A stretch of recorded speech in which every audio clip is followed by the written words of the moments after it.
Hey, just want to let you in just in a little bit of a secret of what we've been doing here at Avenue to be able to see so many people throughout kind of this uncertain season. So back when we jumped online in early March, we did all virtual sessions. Then came back in June and we were able to see people in person.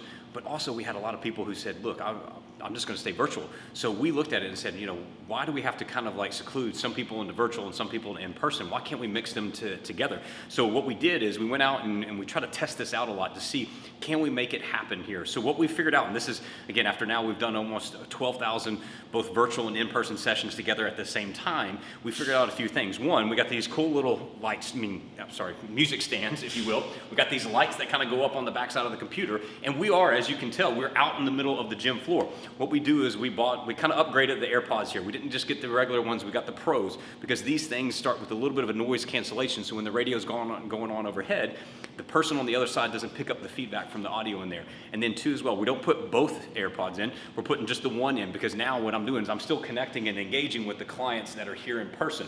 So what happens now is between me and the person that's on the computer, and then me and the person that might be here, or whether it's a group on the computer or a group here in person, whatever, is I'm able to hear them. I have to curate the conversation just a little bit. I got to say, hey, you know what, so-and-so said this. They can kind of talk back to that person through me. So I'm almost like an interpreter here for it all. But also, we have their workouts that are going on back here behind it to keep everything that's straight back and forth between the two. So just to kind of give you a little behind the scenes stuff here is how we're mixing both virtual and in-person together. It does take a special dynamic, I think, in creating that relationship, but also too as well, there is that dynamic of making sure that we don't just look at one person only on the computer and neglect this person over here. Is how do we position ourselves to where we can engage both of them throughout. So again, just little tips and tricks that we're going to try to start bringing to you here to help you understand, what's the best way that you can move forward, that we see this virtual stuff is here to stay.